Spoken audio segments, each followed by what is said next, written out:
Hello, good morning. I hope you can all hear me.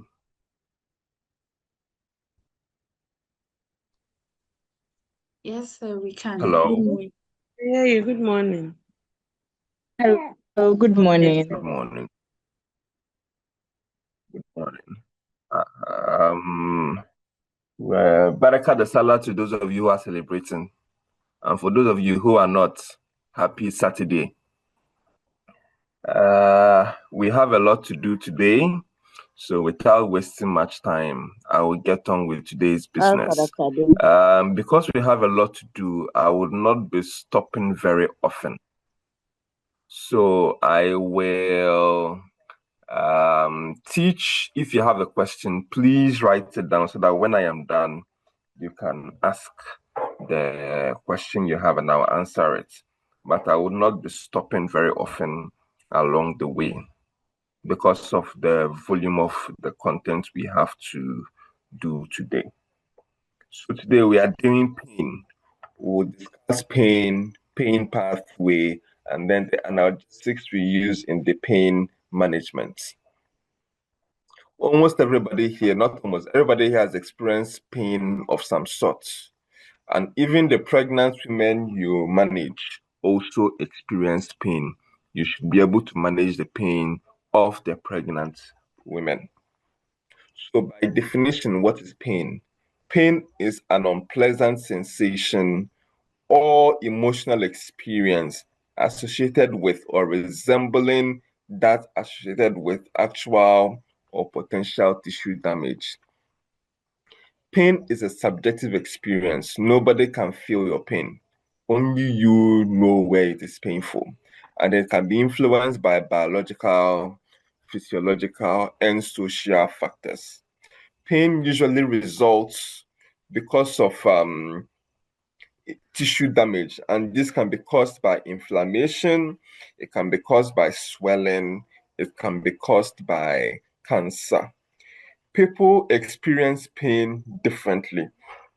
I am sure in your practice, you've noticed that some people dislike.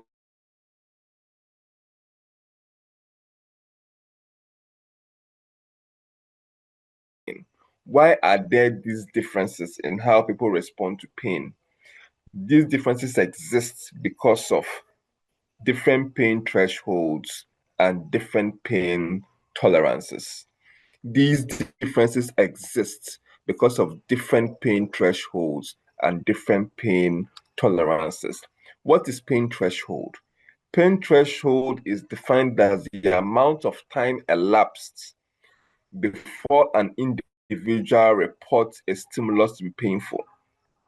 When someone is pinching you, how long does it take before you feel that what the person is doing to you is painful? That is what we call pain threshold. When it comes to pain tolerance, it's defined as the duration before an individual cannot tolerate a painful stimulus any longer and wishes to terminate it. So when that person is pinching you, it took you some time before you could feel that that thing was painful. But when you felt that painful stimulus, how long could you endure the pain? The endurance of the pain is what we call pain tolerance. How long could you endure the pain? That is what we refer to as pain tolerance.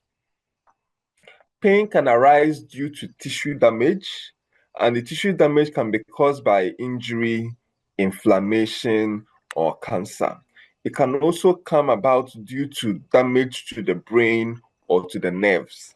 And then this damage can exist due to stroke, herpes infection, or even diabetes. You can classify pain based on its duration, where we say acute pain if the pain is lasting for less than 3 months, and chronic pain if the pain is lasting for more than 3 months.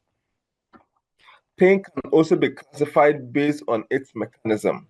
If pain is associated with tissue pathology, it means it can be due to trauma, it can be due to inflammation, it can be due to tumors. So these are pain that are linked to tissue pathology. We also have neuropathic pain, which is linked to nervous system pathology, meaning that there's a problem with the nervous system. And then these can be due to herpes, diabetes, or stroke. Herpes, diabetes, or stroke. And we can also have neuromuscular.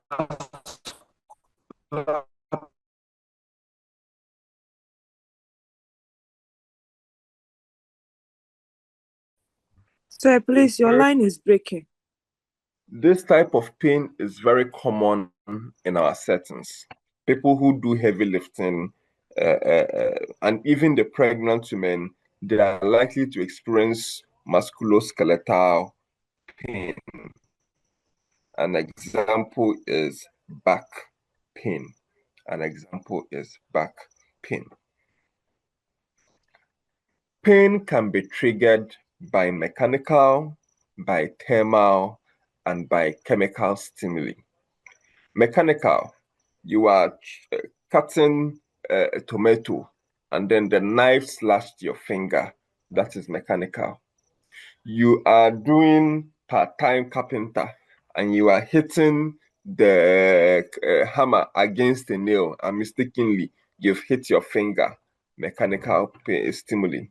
The trotro has dropped you and you're coming out of the trotro and your hand mistakenly got stuck at the door and then someone closed the door and your finger is now paining. That is mechanical stimuli. So mechanical stimuli can trigger pain. Mechanical stimuli can trigger pain. We also have thermal stimuli.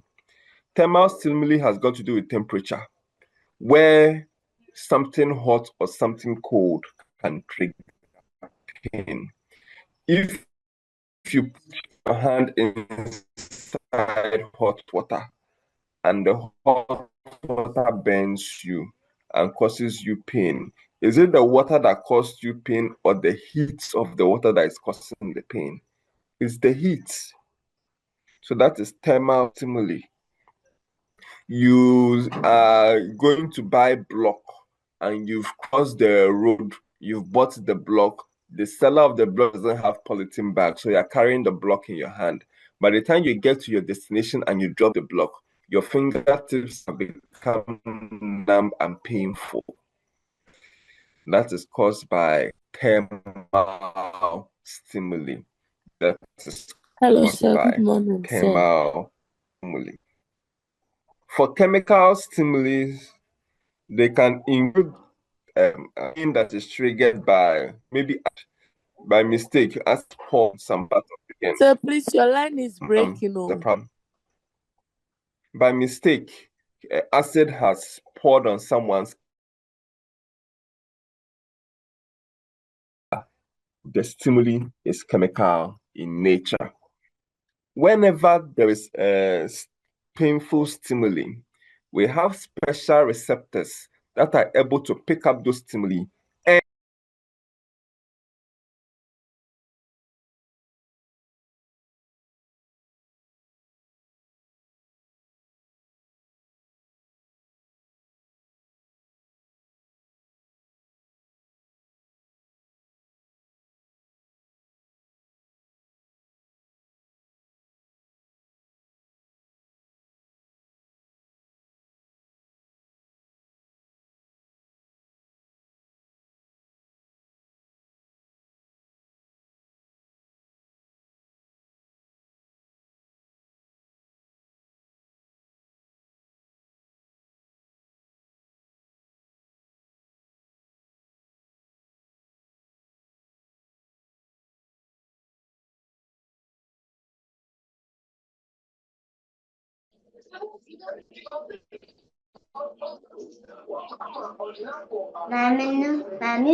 Please, mute yourself. It's too early. Mute yourself.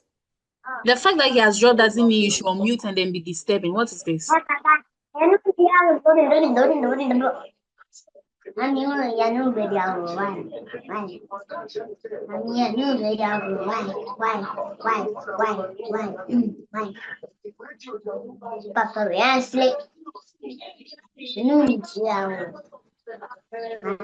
A champoma, please mute yourself.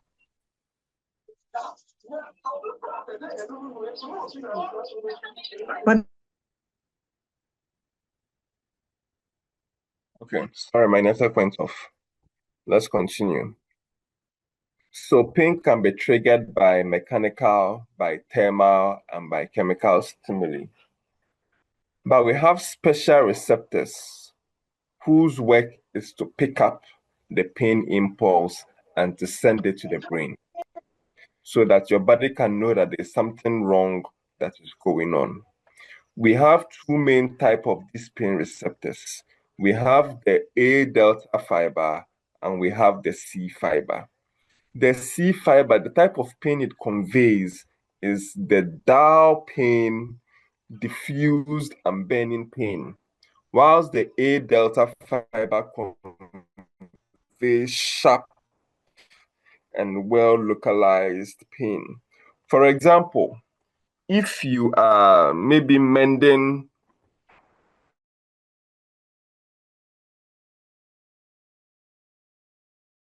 and then the needle pricks your finger,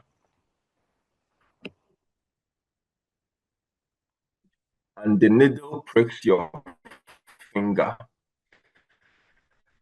needle that has pricked your finger, initially you would feel a very sharp pain. And localized pain is that you can tell exactly where. So the first pain that comes initially is sharp and it is well localized. It is sharp and it is well localized. So usually what happens is that when that sharp and well localized pain comes, you are able to remove your hand or remove your finger from the thing that is causing the pain. You're able to remove your hand or your finger from the thing that is causing your pain, and you begin to massage the exact spot where the stimulus was felt. So your A delta fiber conveys sharp and well localized pain. They convey sharp and well localized pain. But after that initial sharp and well localized pain, there is a second pain that comes. That second pain is not sharp, is not well localized. It is just dull and diffused. Now you begin to feel the pain all over your entire finger. You begin to feel it all over your entire finger, meaning that it is now diffused from that localized spot to the rest of your finger. And then that pain is also dull. It is also dull. So your A delta fiber will convey the initial pain, which is sharp and well localized, whilst your C delta fiber will convey the second pain, which is dull and diffused,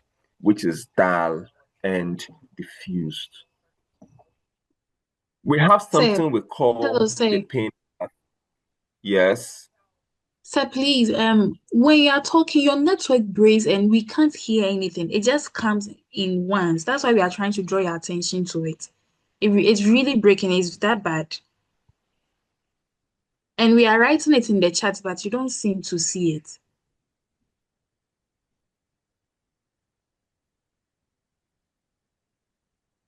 Hello? Hello? Yeah, I'm listening. I'm working on it. Thank you.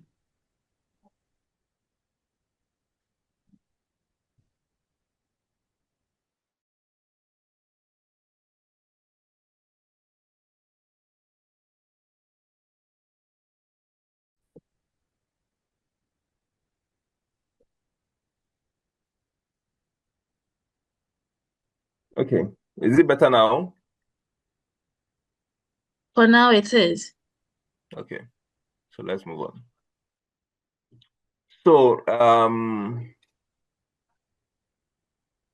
for when a stimulus is felt, not felt per se, but then when something cuts your finger or pricks your finger, you felt a pain. But before you could feel that pain, impulses must be sent from the spot where the stimulus is elicited all the way to the brain before the brain can interpret it as pain.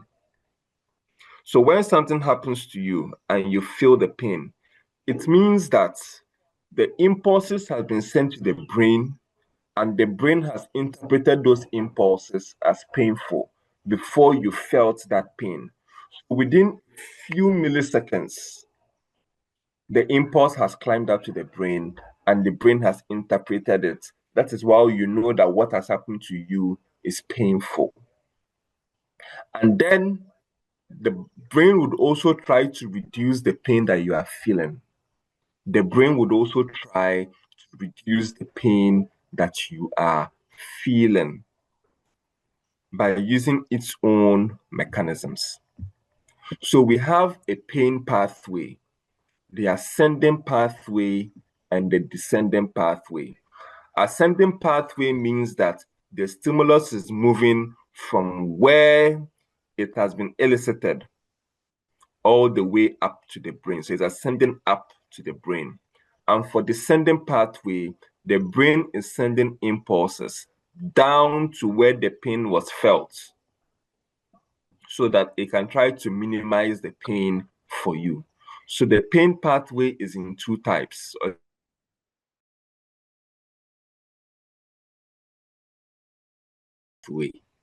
The ascending pathway and the descending pathway.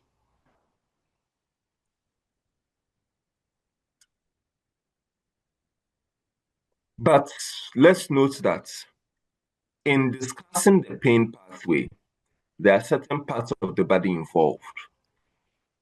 The skin that contains the nerve ending is involved, and then there are nerves in the skin that will transmit the impulses into the spinal cord. So this is your spinal cord. This is the spinal cord. So nerves will pick the impulse from the skin and send it into the spinal cord. In the spinal cord, there is another nerve that will pick up the impulse and send it up to the brain. But that second nerve also ends in the brain, and the third nerve will pick up the impulse and move it to the part of the brain that actually needs to interpret the stimuli as a painful stimuli. So in this ascending pathway, the skin, the spinal cord, and the brain are involved in this system. And then you can have three main types of nerves conveying the impulse. So you were sewing your clothes, and then the needle pricked you. When the needle pricked you, something happened. The needle that pricked you damaged cells in your skin. And then the cells in your skin contains chemicals. Some of them include bradykinins, they can include prostaglandins. When those chemicals when the skin gets damaged, those chemicals get released from the skin and they go and they get released from the cell and they go and they activate pain receptors. They go and they activate pain receptors. So at this point, you have skin damage that will cause the release of chemicals in cells called bradykinins or prostaglandins. These chemicals can activate pain receptors. And when they activate pain receptors, they initiate a pain impulse and they carry the impulse through the nerve into the spinal cord.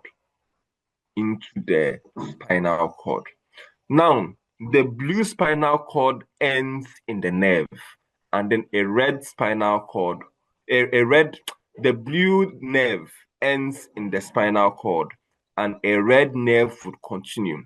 But if you look closely, you will see that there is a break between the first blue nerve and the second red nerve.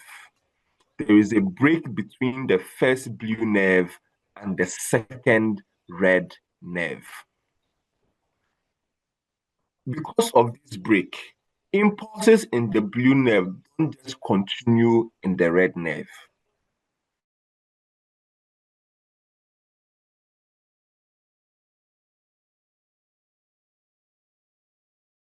Because of the break between the first and the second nerve, impulses don't just flow.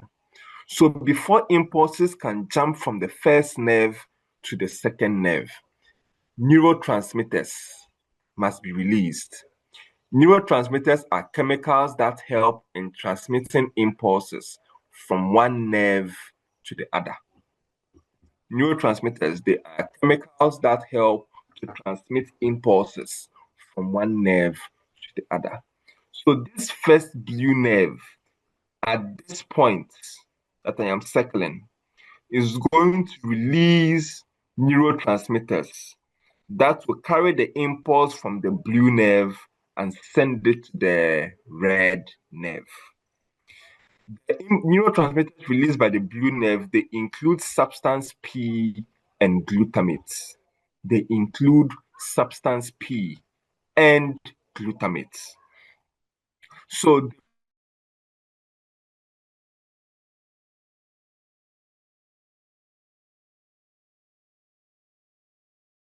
the second nerve and carry the impulse from the second nerve and send it up to the brain. And send it up to the brain. So the substance P and glutamate has transferred the information in the first nerve to the second nerve. And then the information is now traveling up the nerve, going up the spinal cord and entering the brain. In the brain, the second nerve also ends and a third nerve begins. There is also going to be neurotransmitters that are released here to transmit the impulse from the second nerve into the third nerve, so the impulse can now get directly to the brain. So the impulse can now get directly to the brain. So the brain will get the impulse and interpret the impulse as to whether it is painful or not painful. So this is the ascending pathway. There is a damage to the cells of the skin, release of chemicals like bradykinin and prostaglandin from the damaged cells.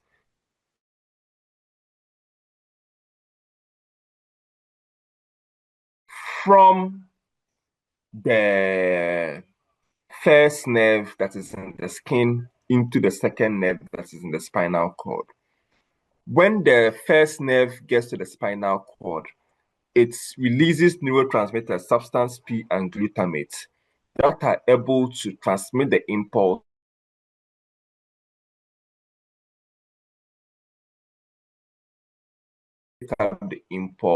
and send it up to the brain. In the brain, the second nerve ends, and neurotransmitters in the second nerve will transmit the impulse into a third nerve. And the third nerve would now ensure that the cerebrum of the brain is able to interpret the impulse as something that is painful. So this is what is happening in the ascending pathway. In the descending pathway, your brain has interpreted the ascending impulse, the ascended impulse as painful. So your brain now knows that something bad is happening to you. So your brain is going to try to reduce the pain that you are feeling. Your brain is going to try to reduce the pain that you are feeling. So I'm going to use the second image to explain the descending pathway. That is the second image on your right. The red-colored nerves are the ascending pathway, but the blue-colored nerves are part of the descending pathway. In the ascending pathway, painful information or painful stimuli has been conveyed from the skin up to the brain. But now, in the descending pathway, information needs to come from the brain downwards. Information needs to come from the brain downwards. So if you look, you will see that the blue-colored nerves, we have so many of them, but they are all descending downwards, and they end up in the spinal cord. They terminate in the spinal cord at this junction. They terminate in the spinal cord at this junction. If you look at the junction I have circled, you will see that this junction is the same junction between the first and the second ascending neurons. This junction is the same junction of between the first and the ascending neuron, where substance P and glutamate is released by the first neuron, so the impulse in the first neuron can travel into the second neuron and climb up the brain. So your descending pathway is going to end in this junction.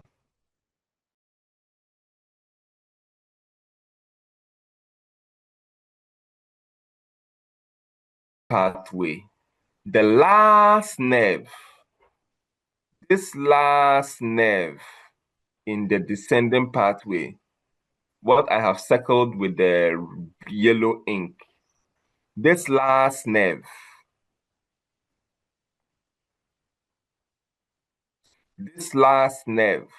in the descending pathway is what we call a serotonin and noradrenaline neuron. It is a serotonin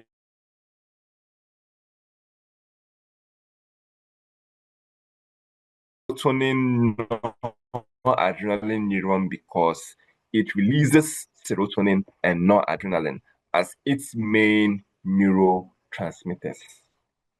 It releases serotonin and noradrenaline as its main neurotransmitters.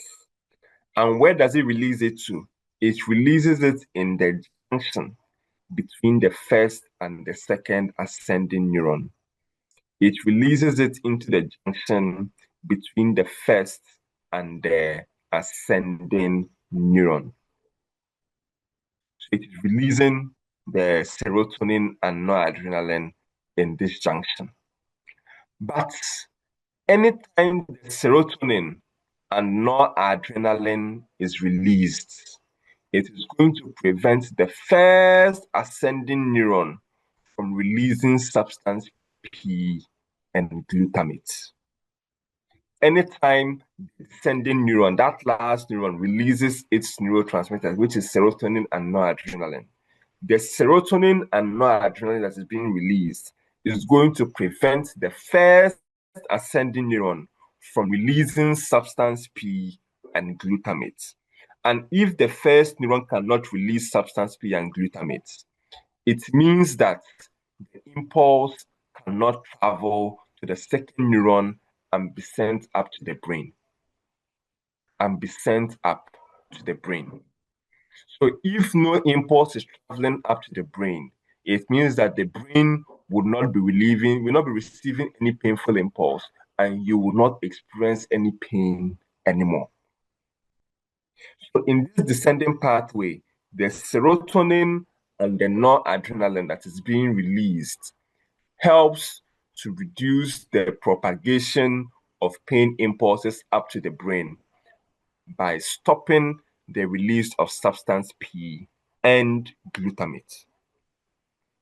Apart from this, the serotonin and noradrenaline is also able to stimulate something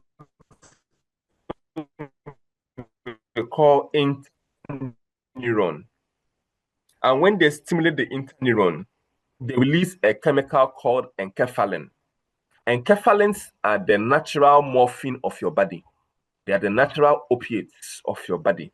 Your body produces its own natural morphine, which we call enkephalins. These enkephalins, what work do they produce? these enkephalins, what do they produce? So the enkephalins that are being released, they are going to prevent again the first neuron from producing its substance P and glutamate. They're going to prevent the first neuron from producing its substance P and glutamate. And by preventing the release of substance P and glutamate, it means that no pain impulse can travel up to the brain. No pain impulse can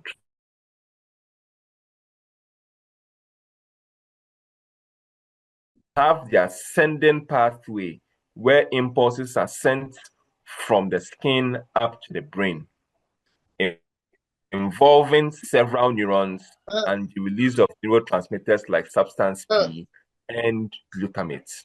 For the descending pathway, the brain has felt the pain and is trying to minimize the pain for you. So what is it doing? It is going to cause impulses to come down from the brain through the descending pathway and end in a serotonin noradrenaline neuron. This serotonin noradrenaline neuron is going to release serotonin and noradrenaline and prevent the release of substance P and glutamate. And if the first ascending neuron cannot produce or release its substance P and glutamate, it means that the pain impulse cannot travel to the second neuron and climb up to the brain.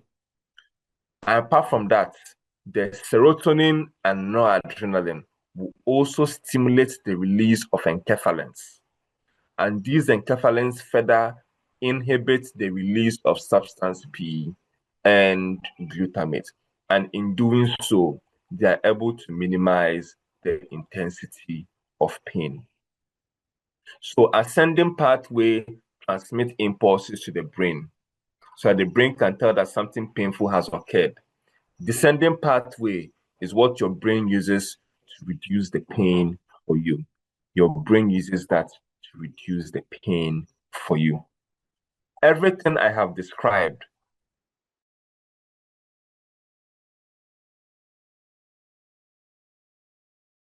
by 11.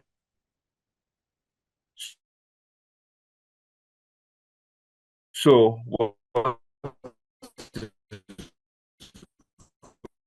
Yeah, please, your line is breaking.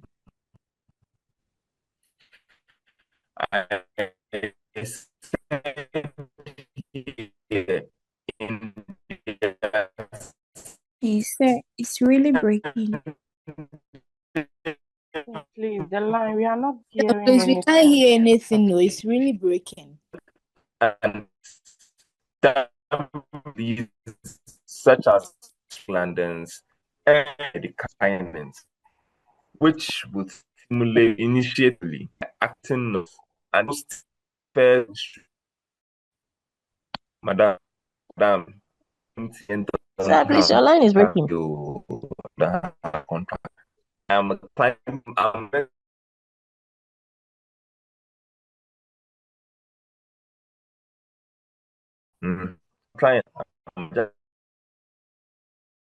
There is no only hell. We are all experiencing that, Please, please. we beg. The line is breaking from the onset.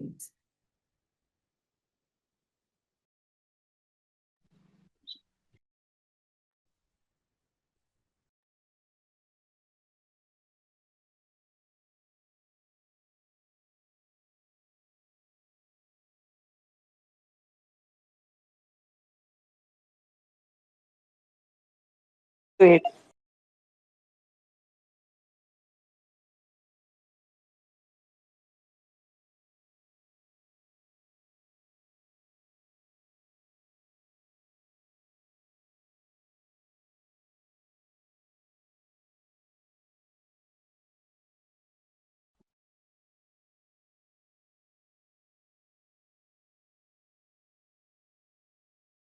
My line also keeps breaking. Okay, let's continue.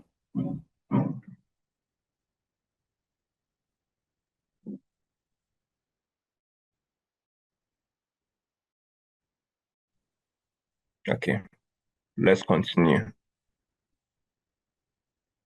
I hope you can hear me now. It's still breaking. Please, we are not hearing anything. The line is Hello, still sir. breaking, please. Can you hear me? It's So we it's can No, very hear you sir. shaky. all, but it's No, shaking. sir. It's We can't Precious. hear breaking. you.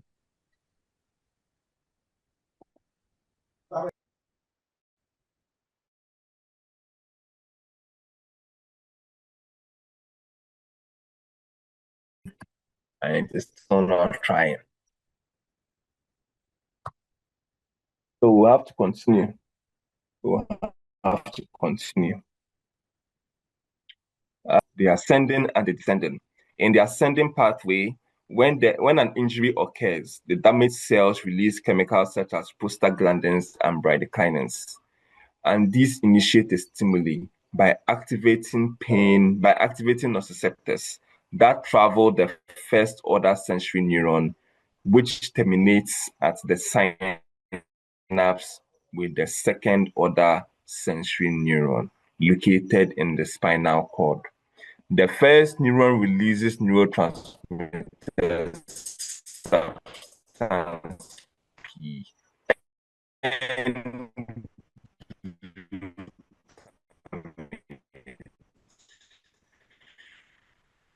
which Today the is a signal that is sent to the brain. Oh, sir, Second today the neuron in network the is transfers the signal to a or which sends the signals to the brain that are the signal in.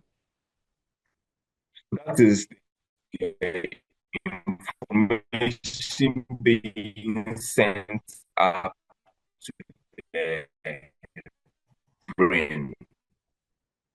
But being sent down to the brain, which send part signals from the brain and the spinal cord through the state of the coming final. Send Hello, sir. neuron. Hello, sir. And Today, dear, your network Jai, is really all please, that we you are are. not hearing anything. It's not Please. his fault though. I think he's trying, but still, it's the network.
let's continue. I think there's nothing I can do to fix it. So yeah, the descending pathway. Signals are sent from the brain and travel down the spinal cord through a series of neurons and terminating at a synapse. The signal from the descending neuron are continued by a final serotonin noradrenaline neuron, which terminates at the synapse of the first and second order ascending neuron. The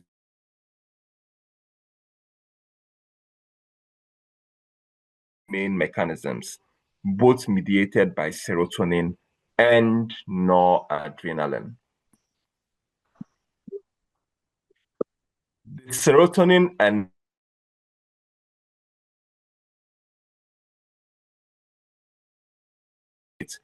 by the first order ascending neuron and prevents the propagation of pain signals by the second order ascending neuron.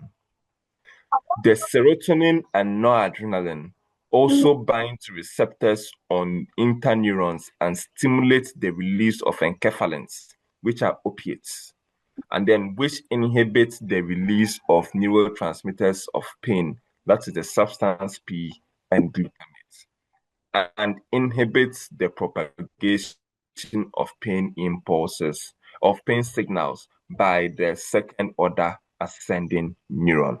So this is what happens in the pain pathway. But when you are unable to manage acute pain properly, sometimes some modifications can occur in the neck. Some modifications can occur in the neck. And these modifications are able to reduce the pain threshold. They are able to reduce the pain threshold, meaning that you begin to respond to, or you begin to feel pain at a greater intensity. You begin to experience pain at a greater intensity. And this can result in something we call neuropathic pain. This can result in something we call neuropathic pain. So we use analgesics in pain management. We use analgesics in pain management. We have two major classes of analgesics. The first is the opioids, and the second is non-opioid. So we have opioid analgesics and non-opioid analgesics. Under the non-opioid analgesics, we have salicylates and then the non-salicylates. We have salicylates and non-salicylates. The salicylates include aspirin, and the non-salicylates can include your NSAIDs, that is diclofenac, ibuprofen, etc., together with acetaminophen or paracetamol. We will start by discussing the opioids. Your opioid analgesics are opioid receptor agonists.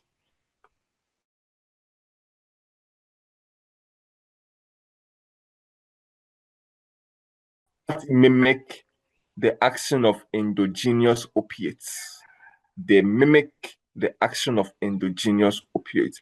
Examples include your petidine, morphine, codeine, tramadol, fentanyl, oxycodone.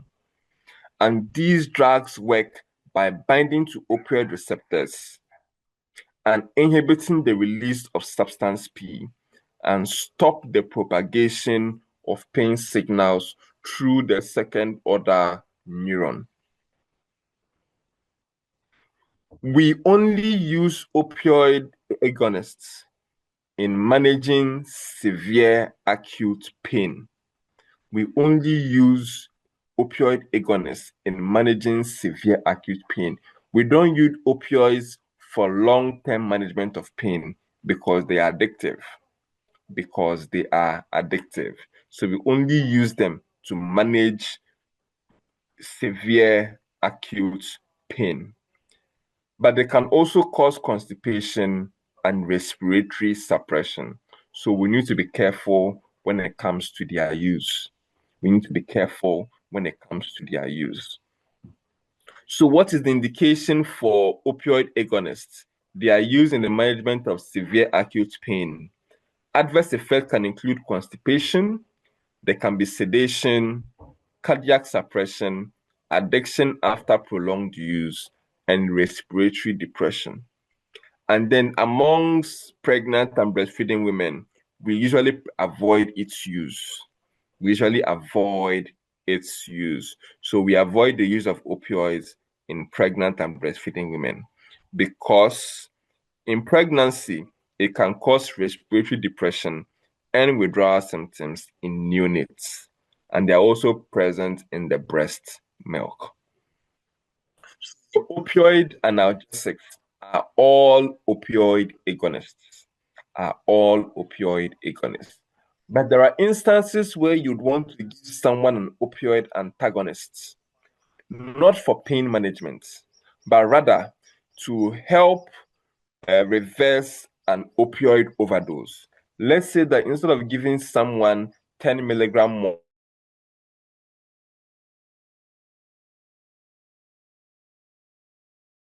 how do we help to stop the overdose? By giving an opioid antagonist.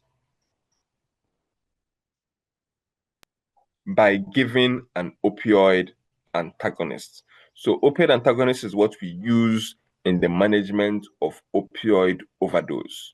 And they work by blocking the opioid receptors, hence preventing the opioid agonists from binding to their receptors and eliciting their pharmacological effects. Examples of the opioid antagonists include naloxone and naltrexone. These are very expensive medications. I am sure some of you might have seen it in your facilities, but then they are quite rare. So naloxone and naltrexone are examples of opioid antagonists. So we use opioid antagonists in the management of opioid overdose. Adverse effects can include dizziness, nausea, vomiting, headache. And then for pregnant and lactating women, we only use these medications if the potential benefits should outweigh the risks. That is when we use these medications, if the potential benefits should outweigh the risks. There are certain times where we'll combine an opioid agonist together with an opioid antagonist. Their work counteract each other. So why are we combining these two medications? We are combining the opioid agonist with opioid antagonist in order to reduce opioid abuse. It is only those who have used it too much that abuse the drug. So by giving the antagonist together with the agonist, you are going to prevent the agonist from working too much to cause the euphoria and the prolonged addiction. So by giving the antagonist together with the agonist, you are able to reduce opioid abuse. So we have drugs that combine the agonist together with the antagonist. For example, the buprenorphine together with the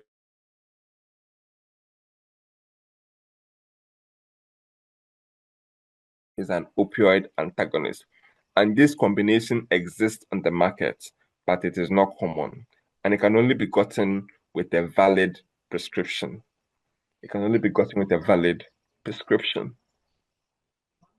So these drugs or this combination is used as an adjunct in the management or the treatment of opioid dependence.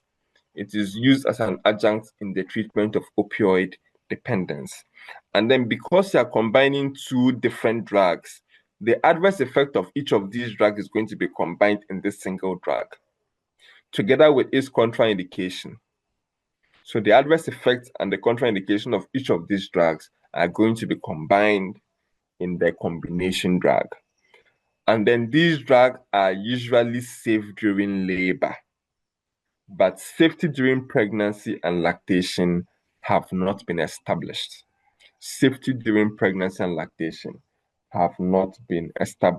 But they are relatively safe to be used during labor. So with this, we are done with the opioids and we are now in the salicylates. Salicylates derive their name from salicylic acid. An example is aspirin, which is chemically known as acetylsalicylic acid. Aspirin is an analgesic and also an antipyretic. Analgesic means painkiller. Antipyretic means anti-fever. And this drug works by preventing the production of prostaglandins. The salicylates and the non-salicylates have similar mechanism of action. So I am going to use that mechanism of action to explain what is going on.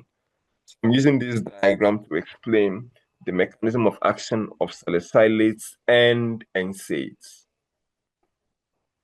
So in the pain pathway, in the ascending pathway, we said prostaglandins are able to activate the pain receptors and carry the impulses up to the brain. So that means that if you are able to reduce the production of prostaglandin, you would also be reducing how much you can activate the pain receptors in the skin. Your NSAIDs and your salicylates are able to reduce the production of prostaglandins.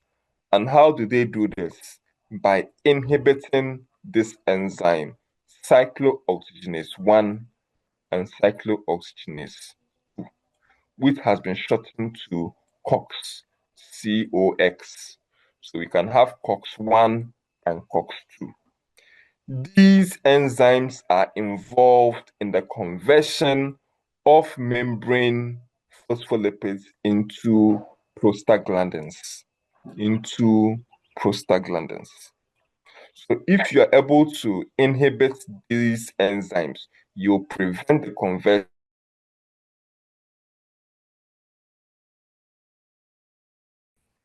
And no prostaglandins also means no pain. And that is how they usually work.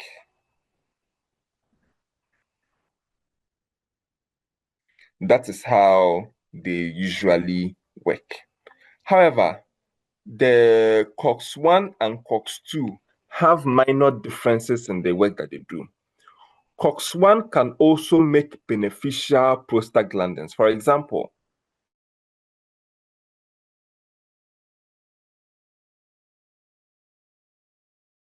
making the mucus that is able to protect the stomach from gastric acid. It is also beneficial prostaglandins that mimic the action of misoprostol. And that beneficial prostaglandin is able to induce labor. That beneficial prostaglandin is able to induce labor. So your COX-1 makes a lot of beneficial prostaglandins, while COX-2 only makes prostaglandins that can result in pain and inflammation. So ideally, if you go and you block COX-1,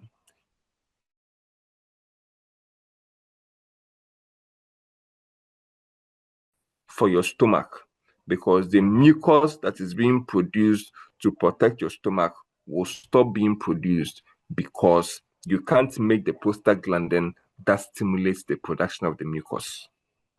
So COX-1 is very important to us because it has so many benefits in our system. But COX-2 is the one that makes most of the problems that can result in pain and in inflammation. So ideally, if you want to maintain the benefits of the COX, but also take away its ability to cause pain and inflammation, you will only block COX-2, but leave COX-1 alone. So that COX-1 is free to produce the beneficial prostaglandins, while COX-2's production of bad prostaglandins can be stopped.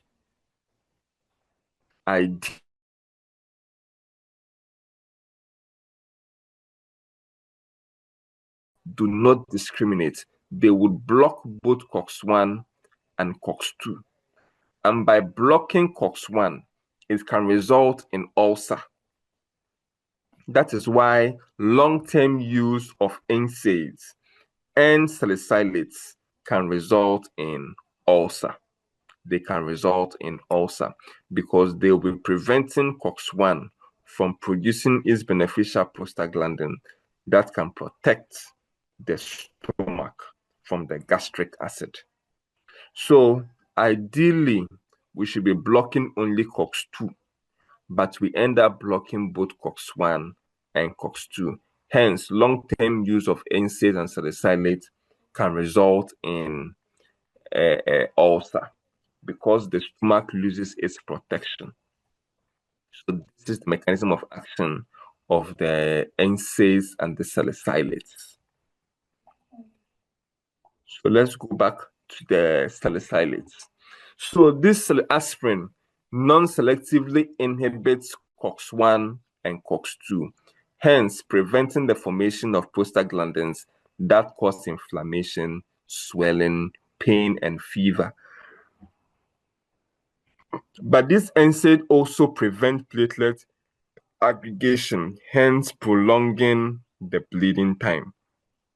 A lot of your patients are on soluble aspirin, which prevents platelet aggregation and prolongs clotting time.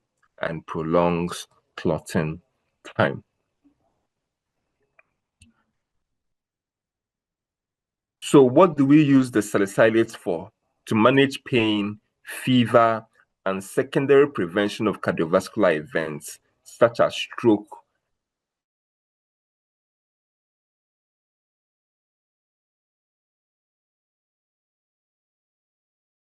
There can also be heartburns, nausea, vomiting, and gastrointestinal upset. Contraindication: we don't give this medication to people who have GI bleeding, people who have GI ulcer, and people who have renal failure. We do not give them these medications. And then we avoid the use of these medications in pregnant and breastfeeding women. We avoid the use in pregnant and breastfeeding women. NSAIDs also have similar activities. NSAIDs fully mean non-steroidal anti-inflammatory drugs. Non-steroidal anti-inflammatory drugs. Examples include diclofenac, ibuprofen, aceclofenac, celecoxib, naproxen. Even your mefenamic acid is an example of an NSAID. And these usually work by blocking both COX-1 and COX-2.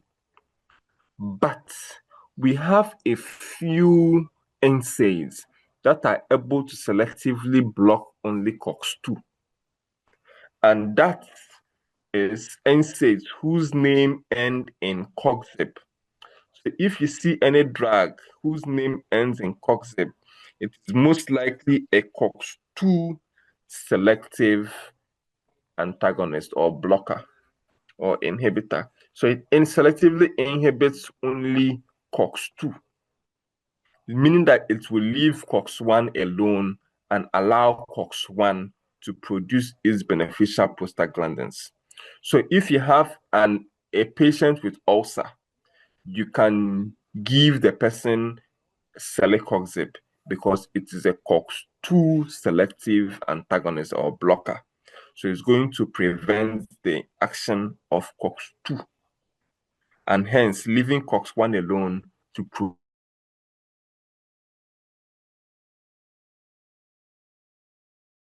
COX-2. That is for NSAIDs whose name ends in COXIB. But for the rest, they are not selective.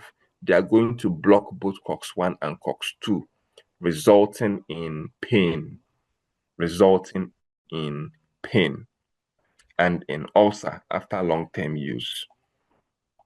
So your NSAIDs are used to manage mild to moderate acute pain and fever.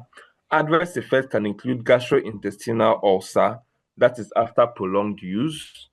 There can also be asthmatic attack, allergy, vomiting, nausea, stomach disturbance, hepatic disorder, kidney damage. But we usually tend to avoid the use of these drugs in pregnancy unless the potential benefits should outweigh the risks.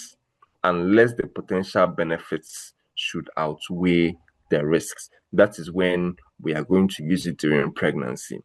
But the NSAIDs are relatively safe to use during lactation because we don't know them to enter the breast milk. So they're relatively safe to be used during lactation. Paracetamol technically can be classified as an NSAID. Technically, you can classify paracetamol as an NSAID. However, the place it works is a bit different from where your other NSAIDs work. Your normal NSAIDs can work in the peripheral tissues and can also work in the CNS. But your para would only work in the CNS. They only inhibit the COX pathway in the central nervous system. That is why when you're having inflammation due to an injury on your leg or your hand,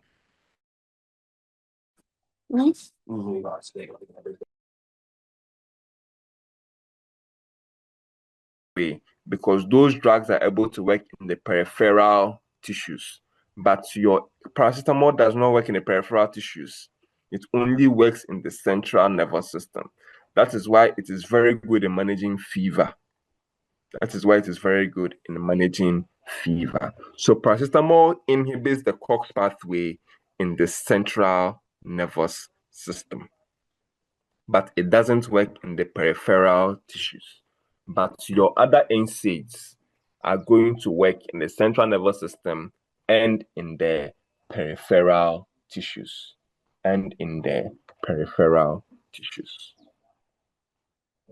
What do we use para to treat? Mild acute pain and fever, but it can cause liver damage, allergy, skin rash, and malaise. You don't give paracetamol to someone who is a chronic alcoholic because that person most likely has a damaged liver. So giving paracetamol will further damage the person's liver.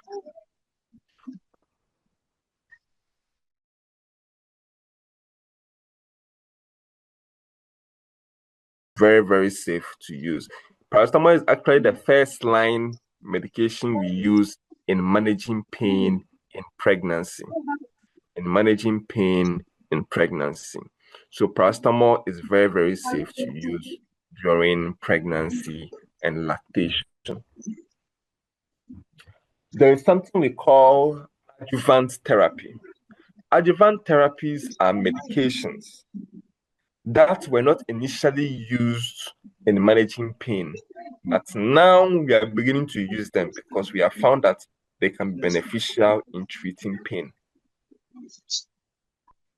Some of these adjuvant medications, on their own, they might have intrinsic analgesic effects, but some of them on their own do not have analgesic effects unless you combine them with either paracetamol or your NSAIDs or your opioids. That is when they're able to produce their analgesic effects.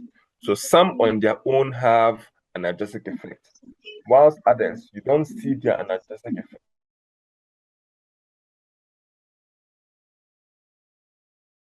So what are some of these drugs? They include caffeine. We've all heard that some painkillers contain caffeine, and they're good in managing headache and migraine. So caffeine is an example of an adjuvant analgesic. It on its own does not treat pain, but when you combine it with a conventional analgesic, it's able to resolve pain. Your antidepressants, a lot of your patients who are diabetic that are experiencing the neuropathic pain, we give them amitriptyline. Amitriptyline is an antidepressant. Amitriptyline is an antidepressant that was made for treating depression, but we have found that it can also be used in the management of neuropathic pain. We also use anticonvulsants in managing neuropathic pain. Examples include your gabapentin and your pregabalin.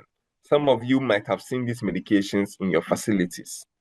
They are anticonvulsant drugs used in managing epileptic bouts, but we can also use them in managing neuropathic pain. Antipsychotics can also be used in managing neuropathic pain. You have glucocorticoids, which are effective in managing pain. Your skeletal muscle relaxants, like your tizanidine. Tizanidine has a brand name CODeL. I don't know if any of you have heard of it or seen it, but it is a good muscle relaxant for those who are experiencing muscle cramps. Baclofen is also a good muscle relaxant. For your anti-arrhythmic drugs, lidocaine, which you can use sometimes in reducing pain, especially for those of you who have been injecting people with benzathine penicillin. It's a very painful medication. But when you're able to reconstitute the medication with lidocaine, the lidocaine is able to reduce the pain for the patients. So lidocaine is an anti-arrhythmic drug, but nowadays it can also be used in the management of pain. Nowadays, it can also be used in the management of pain. Even some of the oral gels that you use in managing teething, the pain that babies have when they are teething, some of those oral gels are they're made from lidocaine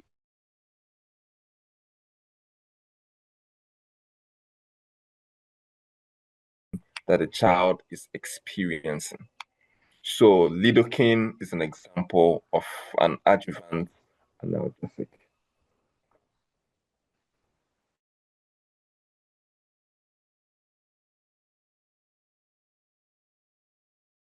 Of serotonin and noradrenaline.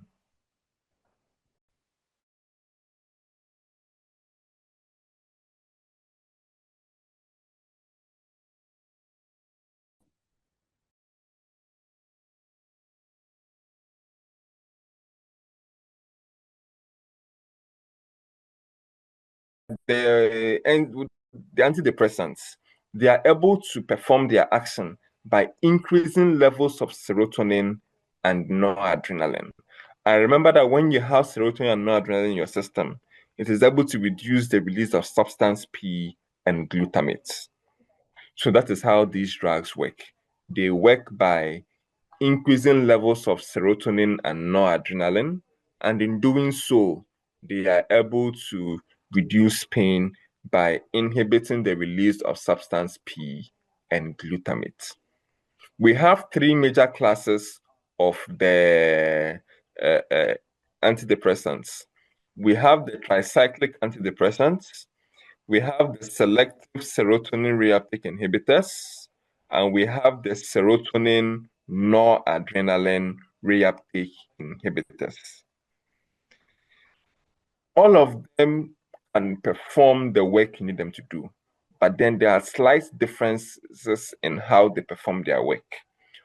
For the cyclic antidepressants, where you have imipramine and amitriptyline, they are able to increase the levels of both serotonin and noradrenaline.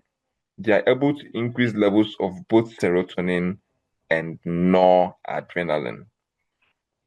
But for your selective serotonin reuptake inhibitor, it is only able to increase levels of serotonin. Only able to increase levels of serotonin.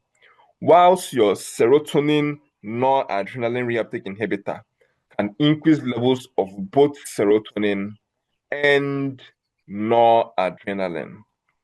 So this means that the effect of your serotonin noradrenaline reuptake inhibitor is similar to that of your tricyclic antidepressants, because they are both going to increase levels of serotonin and noradrenaline. But your selective serotonin reuptake inhibitor will only increase levels of serotonin. It will only increase levels of serotonin. So this is how the antidepressants mostly perform their action. So what happens is that this is your nerve. You have first neuron and second neuron. This first neuron is going to release serotonin, for the serotonin to come and work on the second neuron. But after it is done performing its work, normally your body is going to take this serotonin and send it back and send it back into the first neuron to be stored in this manner, and send it back to be stored in this manner. If your serotonin is being stored in the vesicle, it means you don't have enough on the second neuron to perform the work it's supposed to perform. When you give somebody an antidepressant, the antidepressant is able to block this reuptake transporter. It's able to block this reuptake transporter. By blocking this blue color transporter, it means that the serotonin will stay longer in this space and perform the work for a longer period of time. So when you give an antidepressant, it is going to make serotonin stay longer in this place by blocking the serotonin transporter.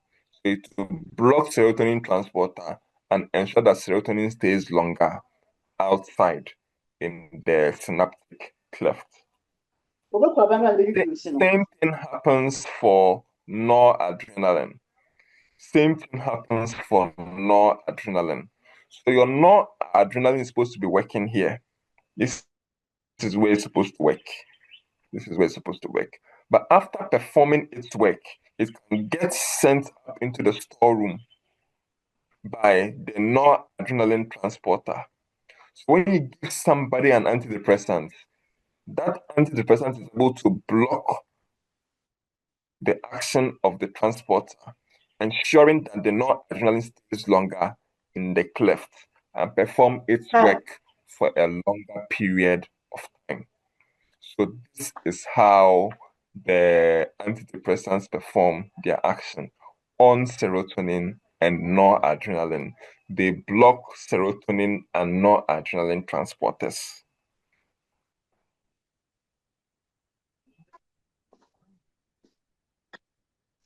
So your antidepressants, they are used in treating depression, chronic pain, anxiety, and insomnia. Adverse effects can include sedation, dizziness, vomiting, nausea, and sexual dysfunction.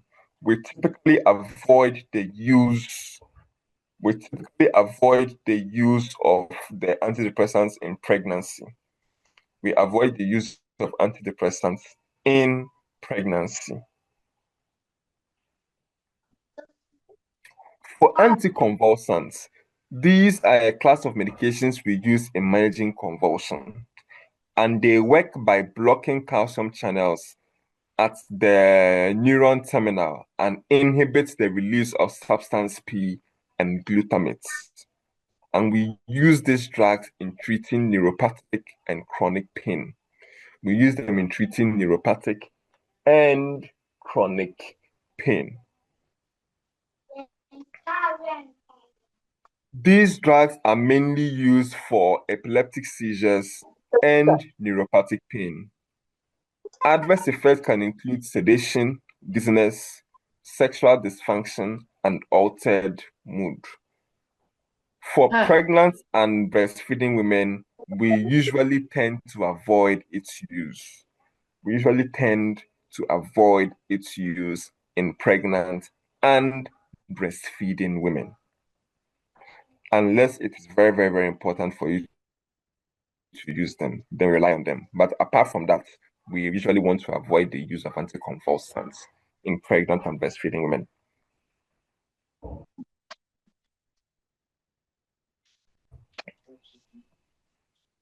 So, how do we manage pain? How do we manage pain? We have something we call a pain ladder. Most often, we try to grade the intensity of pain, and based on that intensity, we know the pain medication to use. When someone has a mild pain, we try to use simple analgesics like paracetamol, aspirin, and the NSAIDs. But when the pain is moderate, we tend to use weak opioids. Weak opioids like tramadol, codeine, and dihydrocodeine. But for strong or for very severe pains, we use strong opioids like morphine. Anytime you see morphine being prescribed for a patient, it is most likely that they have very severe pain. It is most likely that they have very severe pain. So your strong opioids are for severe pain, weak opioids are for moderate pain, whilst your simple analgesics are for mild pain.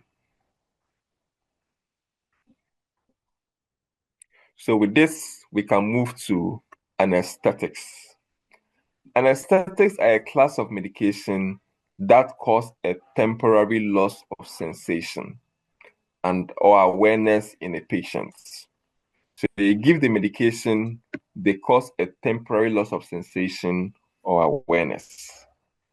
These drugs can be used for different purposes, including pain management. We have three main classes of your anesthetics. We have the local, regional, and general anesthetics. When it comes to the local anesthetics, these can cause a loss of sensation, but only in a restricted area of the body. They can cause a loss of sensation, but only in a restricted area of the body. Examples of drugs that are local anesthetics include your lidocaine. Lidocaine would only cause a loss of sensation in a restricted area of the body. Benzocaine is another example. Xylocaine, procaine, these are examples of local anesthetics. When it comes to general anesthetics, these cause a loss of sensation in the whole body. They cause a loss of sensation in the whole body, meaning that the person would not feel anything wherever you touch them. An example include propofol.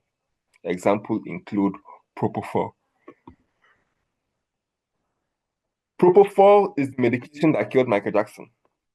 He took an overdose of it and then results in his death. So it can cause a general loss of sensation in the whole body. What are the main differences between local and general anesthetics?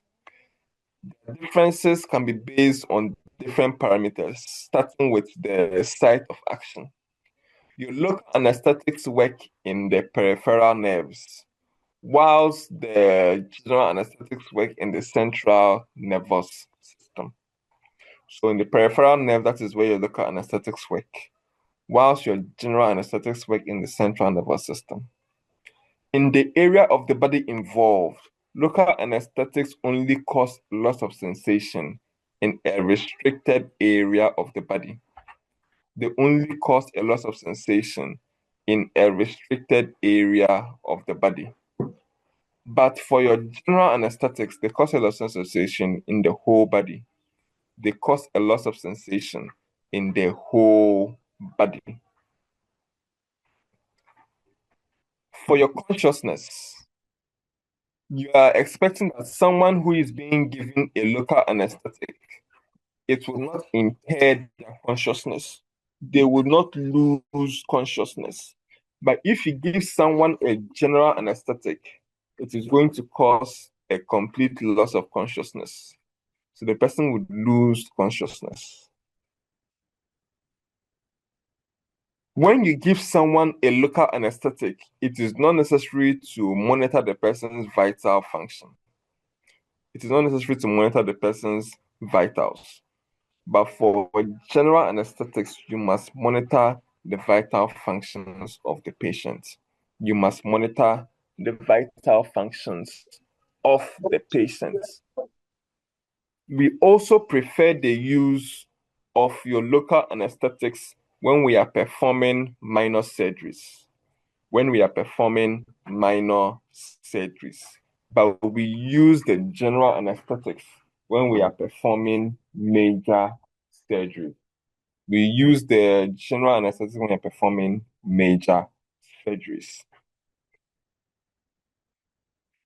For local anesthetics, these drugs are usually basic in nature. And then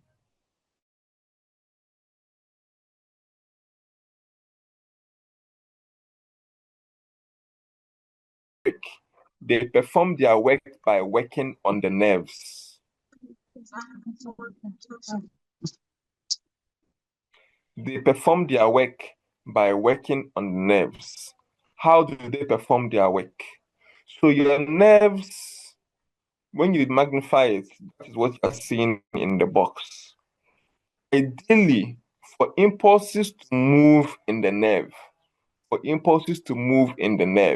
the nerves must be positively charged. That is why you are seeing all these positive charges here.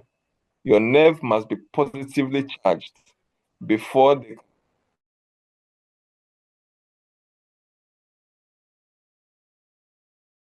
process. But what is helping to make this nerve positively charged? Because there are sodium ions that can enter into the nerves through the sodium channels. And sodium ions are also positively charged.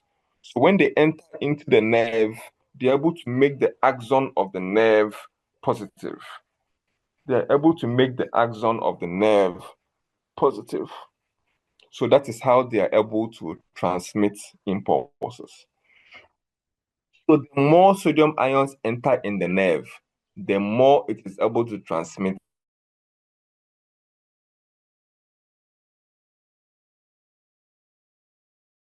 Give someone a local anesthetic like lidocaine. That lidocaine is able to enter the nerve, mostly through diffusion. It's able to diffuse into the nerve. When it diffuses into the nerve, it goes and it blocks all the sodium channels. It goes and it blocks all the sodium channels. By blocking the sodium channels, it means that sodium can no longer enter into the nerves. And if sodium can't enter into the nerves, what happens is that the nerves become less positively charged.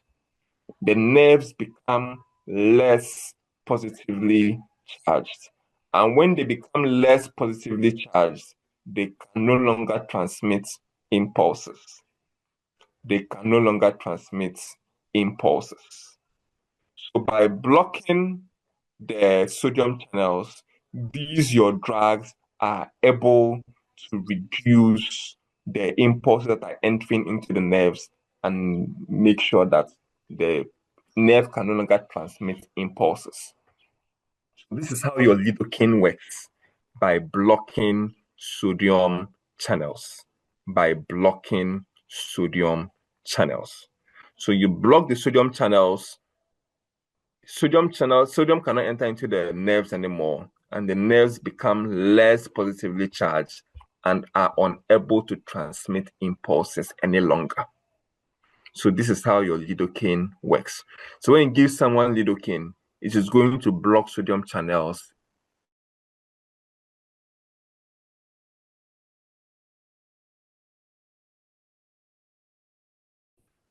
So that is how your local anesthetics work.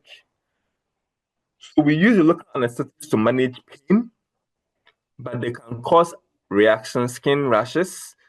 There can be restlessness, there can be tremor, there can be convulsion, there can be respiratory depression, and even death. That is, if too much enters the system, there can be death.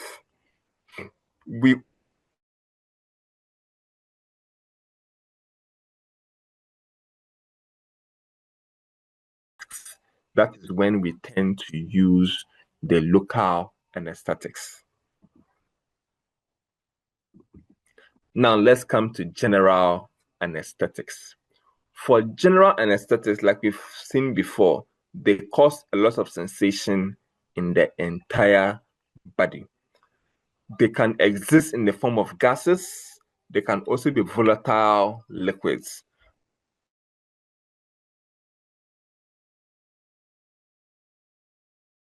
Intravenous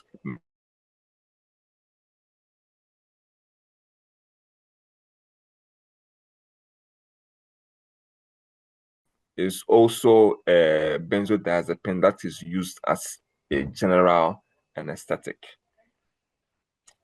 So these drugs, how do they work? we don't know the exact mechanism that they use to perform their action. We don't know the exact mechanism that is used in performing their action. However, we are proposing that they are able to increase the inflow of negative ions, like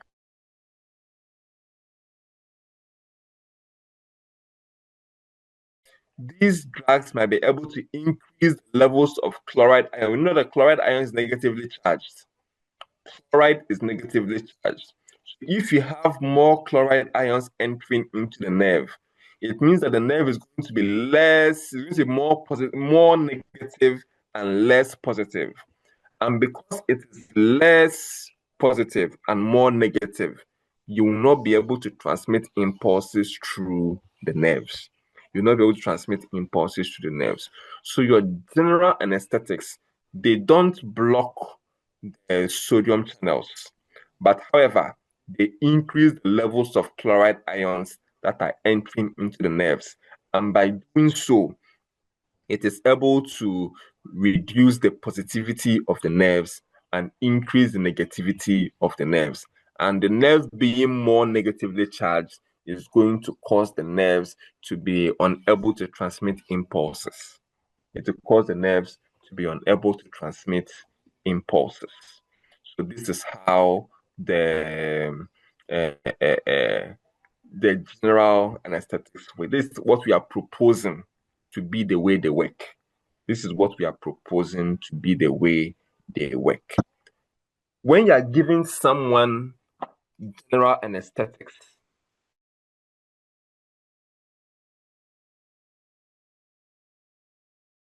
different stages. We have different stages of anesthesia. When you are beginning to give the person the medication, the patient is likely to first start with stage 1. In stage 1 of anesthesia, we call it analgesia or disorientation. In this initial stage, the person is sedated but can converse. The patient is sedated but can converse, and they usually do not feel any pain at this stage. They usually feel no pain at this stage. If you continue giving the person or the patient the anesthesia, the patient will enter stage 2. The more you administer, the patient will move from stage 1 into stage 2. In the stage 2, there can be excitement or delirium. Here, the patient loses consciousness, and the patient might experience confusion, incoherent speech, or even hallucinations. And I'm sure that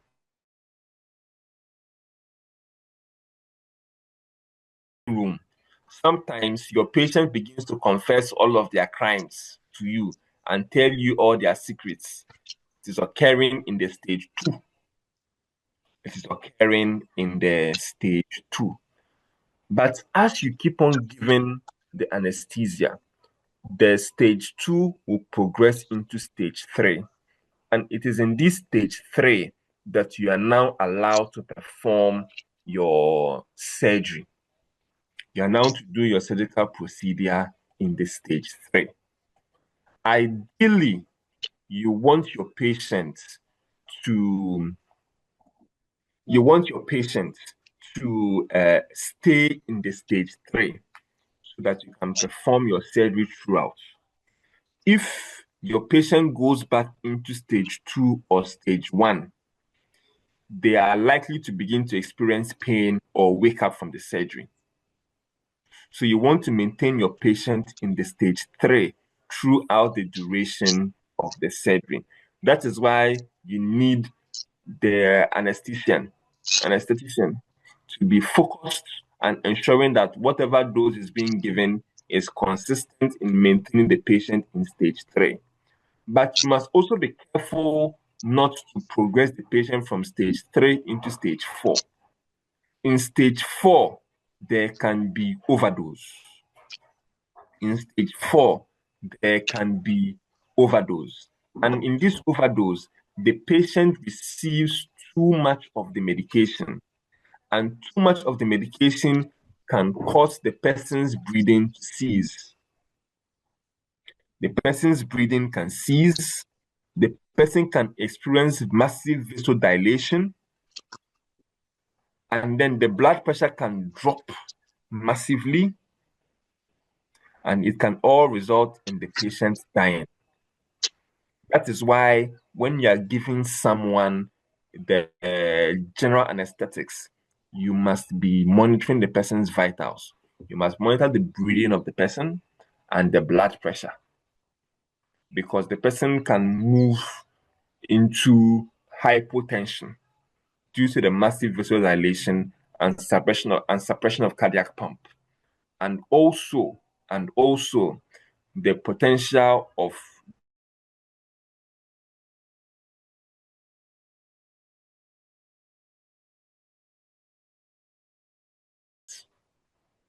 to compensate for the shallowness of the breathing.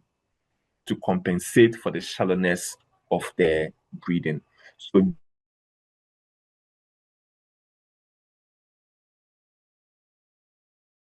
surgery is going to be performed in stage 3. But you want your patient to progress from stage 1 to stage 2 to stage 3, but be maintained at stage 3 till all the surgical intervention is over.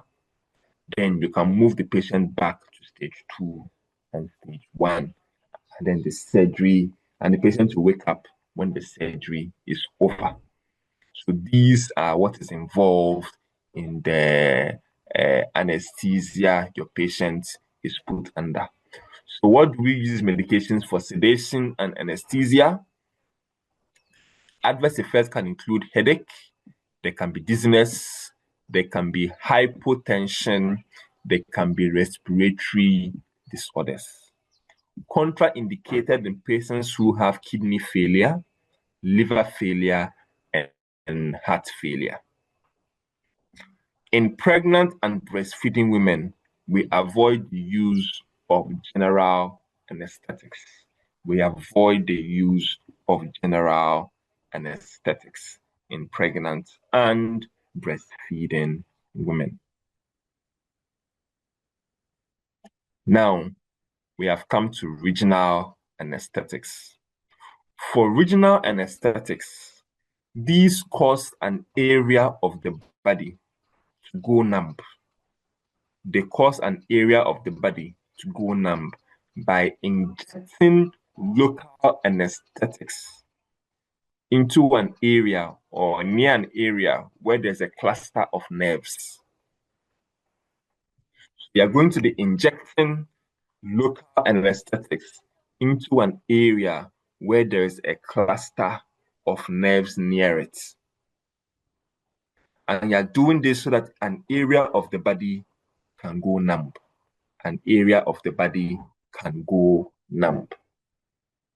We have two very common types of the regional anesthetics. We have the spinal and the epidural anesthetics. We have the spinal and the epidural anesthetics. For the spinal anesthetics, the medication is injected into the dural sac, which contains the cerebrospinal fluid, and it has direct contact with the spinal cord. So in having direct contact with the spinal cord, it is able to produce immediate relief. Its anesthetic effect is very immediate and is only used for lower body procedures. It is typically used for lower body procedures.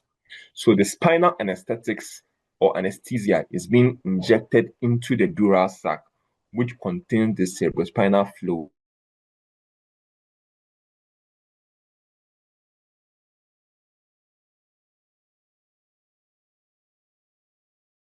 And is typically used for lower body procedures. For the epidural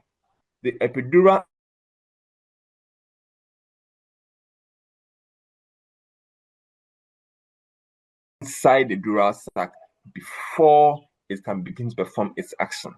So it has a relatively longer onset of action as compared to the spinal anesthesia. Its onset of action is relatively longer. It takes longer before it starts working.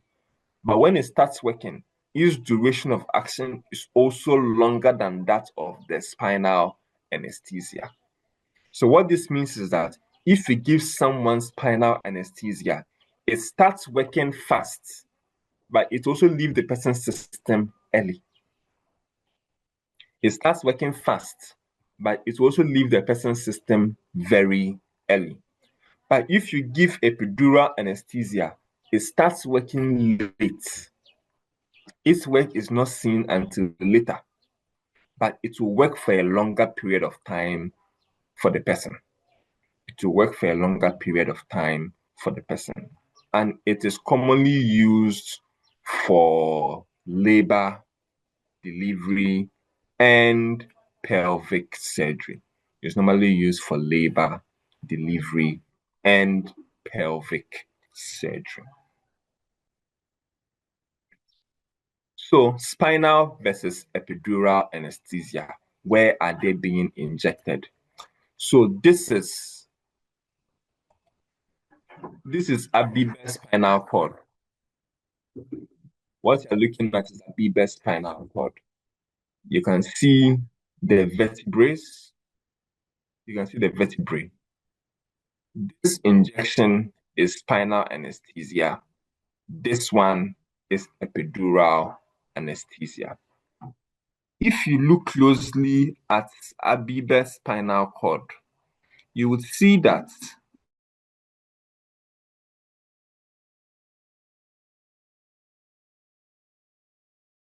the dura mater or dural sac. So follow this labeling and you see that this is a dural sac. And this dural sac is covering the cerebrospinal fluid and it is covering the spinal cord itself.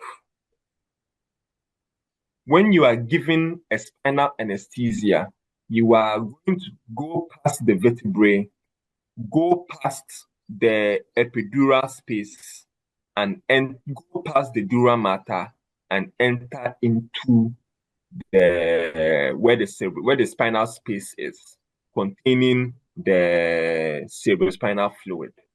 And then you will now inject the medication into this space. So the medicine is going to be inside here. The medicine is going to be inside here when you inject it. Now, because it is inside here, directly coming into contact with the nerves, it is going to stop the action of the nerves, causing loss of sensation in the lower extremities. And then it starts working very early because it is having direct contact with the nerves. It starts working very, very, very fast. But its duration of action is short. It works fast, but will work for only a short period of time. It will work for only a short period of time. But for the epidural is injected in the epidural space, the space outside the spinal cord. So when you inject it outside, if you look at the needle, the needle has coin insidewards. So it doesn't go straight. You're going to inject it on the outside of the spinal cord. So the drug down needs to be able to move from the outside and enter inside. It needs to move from the outside and enter inside. That is why its duration, its onset of action is longer, because it needs to first move from the outside and enter inside before it will come into contact with the nerves, make the nerves numb, and reduce the sensitivity or the sensation that is being felt in the lower extremities of the body. So this is how your epidural is administered. Administered on the outside of the spinal cord. It moves on the inside where it affects the nerves and then causes a loss of sensation in specific areas of the body and causes a loss of sensation in specific areas of the body. So this is what takes place in spinal and epidural anesthesia. This is what takes place in spinal and epidural anesthesia.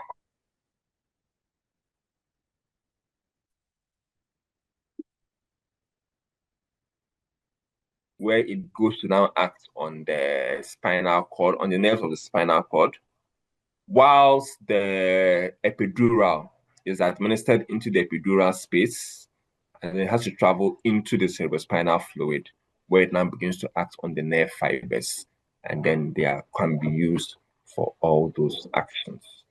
Thank you. So with this, I am done with today's presentation, and I am opening the floor for your questions. Angela. Sir, please, good morning. Good morning. Sir, please, I wanted to ask a question concerning the spinal anesthesia. So you see, sometimes at the theater, after giving the spinal anesthesia, some patients resist, or let me say they don't tolerate it. They're able to, maybe when you tell them to raise their hand, they are led to see if maybe it's working. They're able to raise it. Is it because maybe they drag the dents at a get to the spine, the nerves, or maybe the patient is rather resistant to those? It can be due to several reasons. It could be due to maybe the dose that was given is insufficient. It could be due to poor administration. It could be due to patients' inherent factors. There are some patients that respond better to the medication. Others too don't respond well to it. So it could be due to several multitudes of reasons, one or even a combination of them. So these can be due to several reasons. But then it is now the job of the person who is trained to be given that injection to know how to search for what is wrong and correct it. Are you the ones that usually give the medication? It's not you, right? No, please. So that person needs to do their job well. Okay. So sometimes the calculation of the dose might not be correct. So please, my next question is yes, with the lidocaine as part of the analysis, you see, is it okay? This one is a personal question. Is it okay to mix lidocaine with max sulfate in administering preeclampsia when managing? I haven't seen it being mixed together with max sulfate. I've seen it being mixed together with benzathine, penicillin, and some other medication. I've not seen it being mixed with max sulfate. But what I know is that if you're mixing with benzathine, penicillin, it does not affect the activity of the benzathine. Benzathine is still going to be as strong as it is to perform its work. But I don't know whether it interacts with the max sulfate. I don't know whether it interacts with the max sulfate. But I think I can find out and come and tell you next week. Okay, but for the benzathine, it doesn't interfere with the activity of benzathine or the ceftriaxone. It doesn't interfere with those ones at all. It doesn't interfere. But for the max sulfate, what I don't know yet, I'll find out and I'll come and tell you next week. Okay, thank you, sir. You're welcome. Juliet. Say good morning. Good morning. Please, sir, my question is the general anesthesia about the stages. When it gets to the fourth stage, please, can it be reversed back?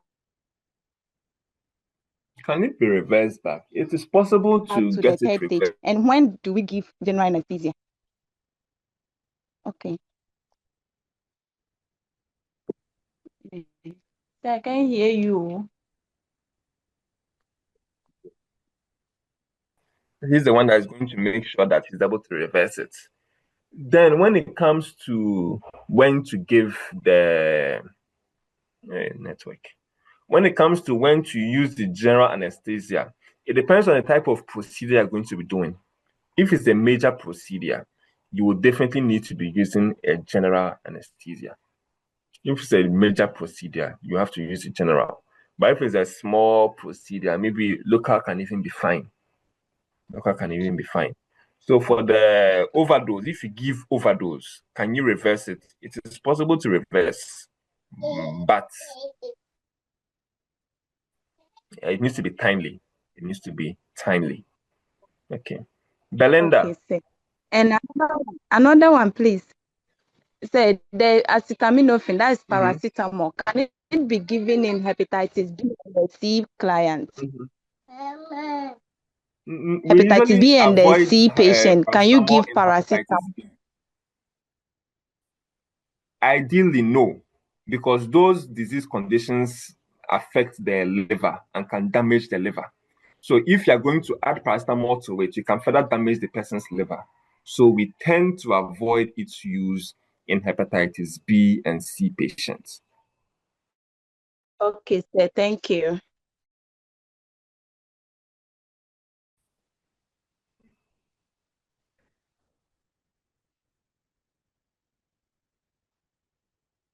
If Belinda is not ready, Abigail. Sir, I'm ready. Yes, Belinda. Please, I want to ask a question.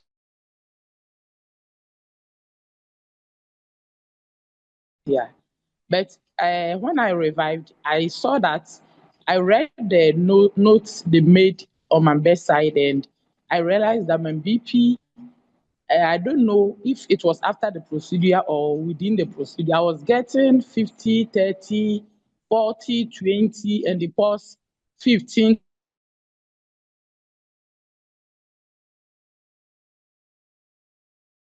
So right under you are teaching, I don't know whether I went to the fourth stage and they reverse it, or it is a normal side effect of the general anesthesia. That is what I want to find out. Okay, it's a normal side effect of the general anesthesia, but then when you also go overdose, it tends to worsen. It tends to worsen if you go overdose, but it's a normal adverse effect. There is vasodilation. It's going to cause your respiration to go down. It's going to cause your blood pressure to go down. These are all normal adverse effects of your general anesthesia.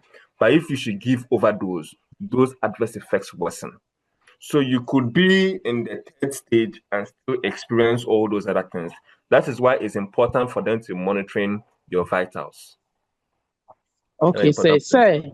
Mm-hmm. Sir, and another contribution about the colleague who was asking about the lidocaine and the MAPSOF, whether they can be made. In our protocol at the ward, we are supposed to, we are permitted to mix it with the MAPSOF and give it at once.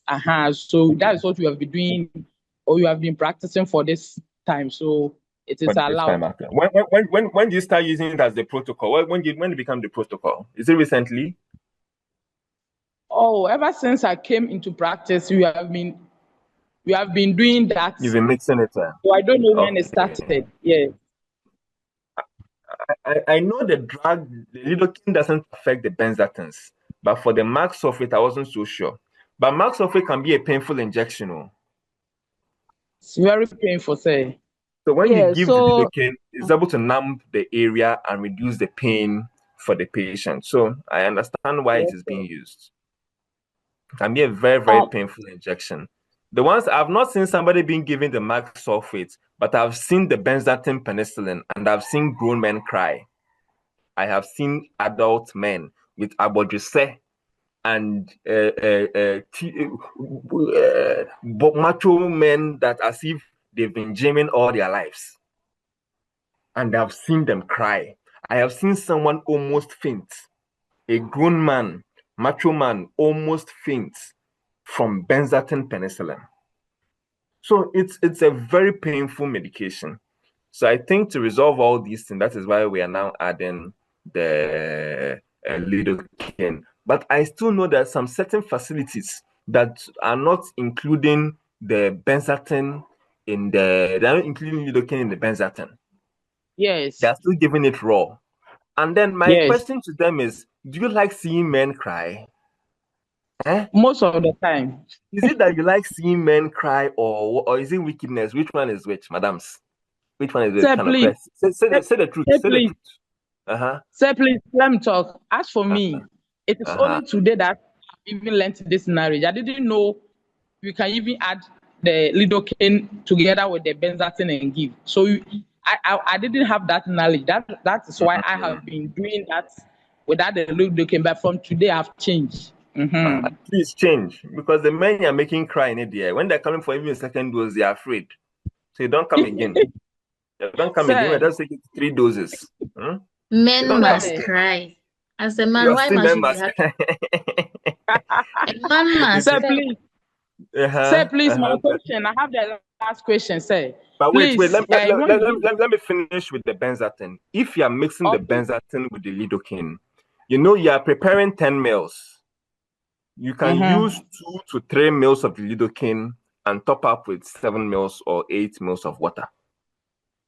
So give just 2 to 3 mils of lidocaine and then top up the rest to the 10 mils with the water for injection. And that's how you prepare it. Yes. But go ahead with your last question. Sir, please, when you give the general anesthesia, you have learned from your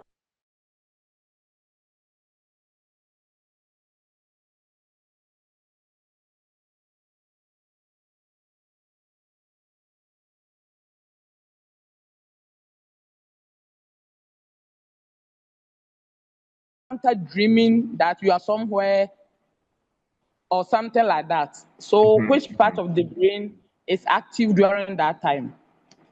You see, when they are suppressing the central nervous system, it doesn't mean that your brain's entirely dead. It doesn't mean your brain's entirely dead. Your brain still has activities. So what it has done is that it has put you to deep sleep where you don't feel anything around you. It has put you into a deep state of sleep where you don't feel anything around, but you still have brain activities. That is why you're still able to dream and see all the weird things you want to see. There's still brain activity. So you've suppressed the brain activity, but you've not eliminated brain activity. Okay. Thank you. Thank you very much. You're welcome. Abigail Rogate. Yes, sir. Good morning. Abigail Rogate, speak first. When you're done, Abigail Kweku will come. Okay. Sir, good morning. Good morning. Please, anesthesia overdose, and when we talk about high anesthesia, what's the difference? Because there was this maternal audit we went. The person passed away immediately. Anesthesia was given. So when we went, they were like, could it be high spinal? I didn't really understand that aspect. Please, can you explain? Okay, I might not know exactly what happened. But then it's possible that maybe an overdose was given to the patient. Maybe there are some patients that also have certain patient-related factors. Some people have increased sensitivity to medications like this. So when you give it, they also react badly, and it can lead to adverse reactions that can result in the effect that you saw. So it could be a combination of so many things. Maybe the site where it was injected was also way up. Okay. So there are so many things that could be involved. But did you further press to find out exactly what happened for them to explain it to you? Well, I went to the anesthetic because he was the one in charge. He didn't want to really explain more. I said, They how won't can say so anything going to to you. theater? Come again? Going They to won't say theater, I was anything to really you. scared. Yes, I was really scared. And then I was pregnant when the thing happened. And I was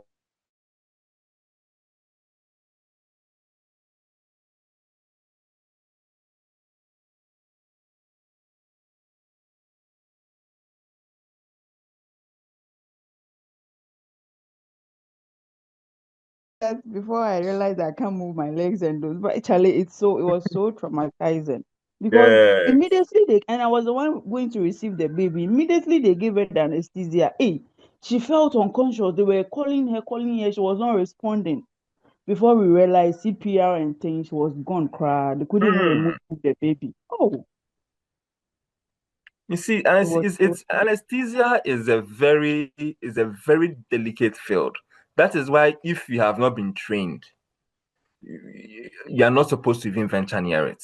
That is why they go to their special school for how many number of years before they can now come out to give those medications. And it is being given in a very sensitive area of the body. So without the proper training, you're not supposed to even venture near. So please, when they tell you to come and be there, let them give it. Tell them no, and you meet them after. Because when the issues come, they will even say that maybe because the midwife is in the room that day, that is why the situation happened like that. I tell you, we were all at the audit meeting, and everybody was saying this, passing the blame. They'll pass the blame. And they'll keep on it passing was so until it sad. rests on you. Eh? Until it falls on you. So please, things like that, let the person who has been trained to handle their thing, then you do your own part. Because when the issues come, the doctor will remove himself. I tell you, oh, well, you know who cries. Oh, no, he's ready to just take up the baby. So the anesthesian will say, oh, it's not me, it's the doctor. They'll all eliminate themselves, and the only person that will be left is going to be you. So when issues like that are coming, please make sure you remove yourself fast. Make sure you remove yourself fast. Provision is better than kiosk. It's better to have the provision than not to have anything at all. Provision is better than kiosk. At least even if you don't have the kiosk, you can still be selling from your house. Provision is better than kiosk. Okay. Abigail Kweku. Sir, good morning. Good morning. Sir, please, my question is about aspirin. Please, sir, when a client, a pregnant woman comes and she's on BP drugs, they normally add aspirin. And we don't know the reason why they add aspirin to their BP drugs. Only those who are PIH. So, pregnancy is one of the risk factors that can cause coagulation of the blood. And when the blood coagulates, it can cause stroke, it can cause a myocardial infarction, it can cause various issues in the body. So you are giving the aspirin to stop any possible coagulation of blood or any formation of blood clots that can result in all these conditions. So it is used to prevent stroke and prevent myocardial infarction. Even diabetic patients can even be on it. Patients with diabetes and hypertension can also be on it. So all of these can be the reason why they are giving them the aspirin to prevent the stroke and the myocardial infarction, another complication that can come from blood clots. Okay. Thank you. Please, when is it supposed to be stopped in pregnancy? How many weeks are you supposed to stop taking the aspirin? Her and her doctor, depending on, there are so many things they have to consider first before they tell her to stop.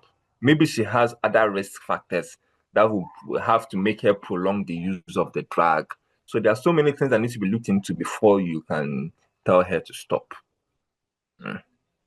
But I'm sure before the delivery, she has to stop because of risk of profuse bleeding.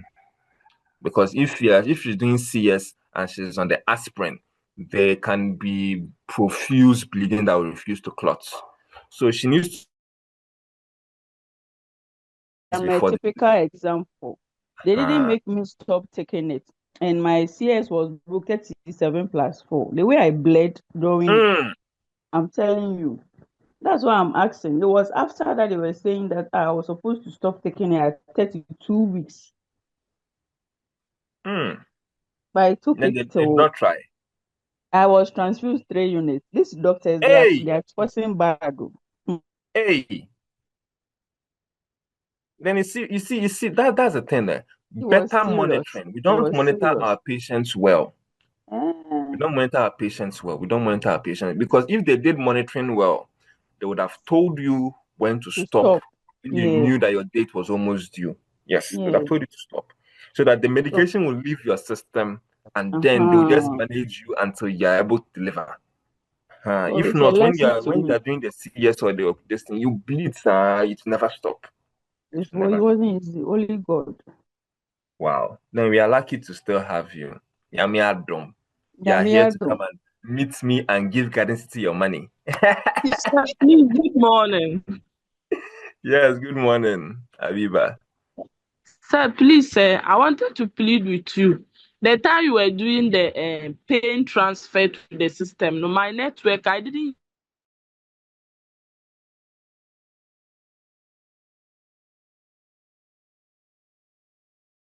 Her network again.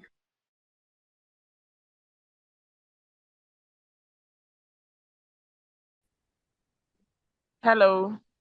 Yes, yes. Sir, I said that the time you were doing the pain transfer, Mm-hmm. my network was very bad, so I didn't hear anything. So I'm pleading if you can summarize it a bit for me, please. It can't be today because we have very little time and we'll be cut off very soon. So we'll not have that time, but I'll try to do it early tomorrow morning. Michelle.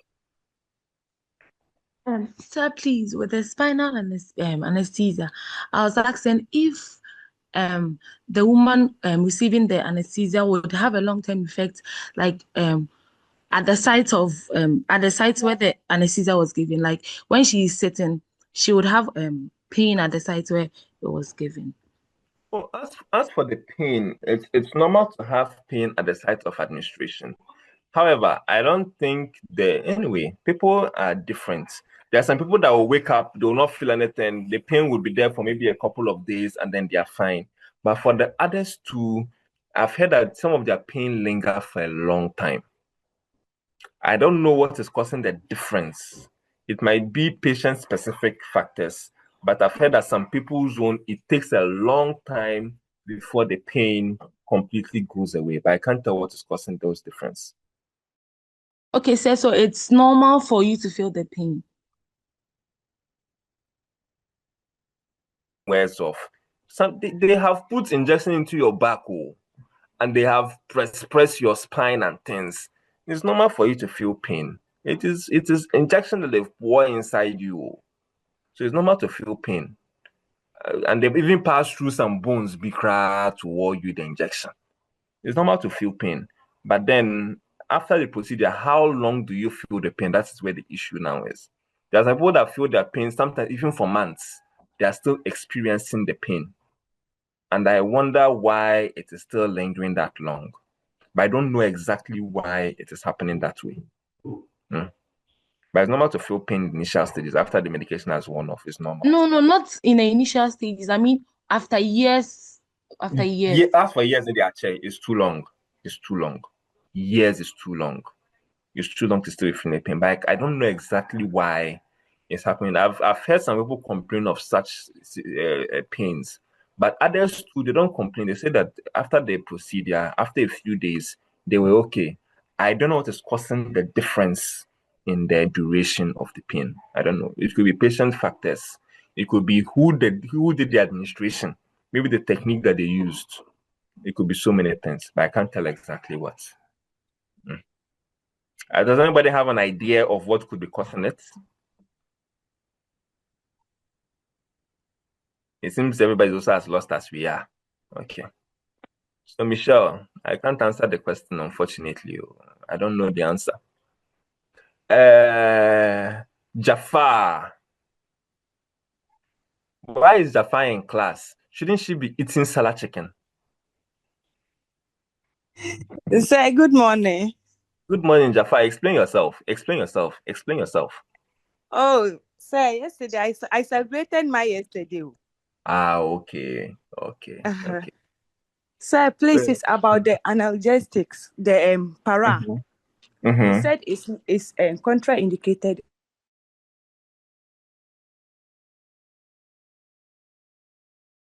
Painkiller will be appropriate for them because I have a daughter who is having a liver condition, but whenever they send her to hospital, they give her para.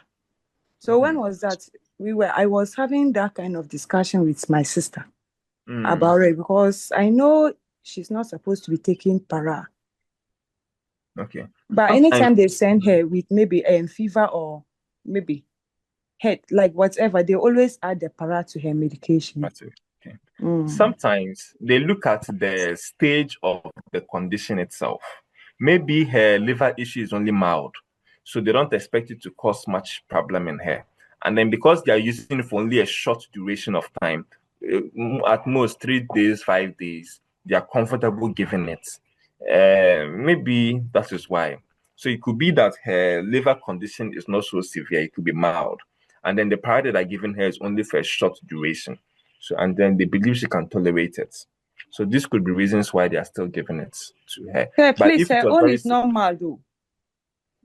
Her own it's is very normal. severe.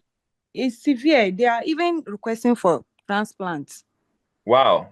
Yes, they just deliver her with that condition. Even now, the abdomen is just distending, and they said it's the liver that is enlarging. So I was having problem with that kind of thing, and I was also suggesting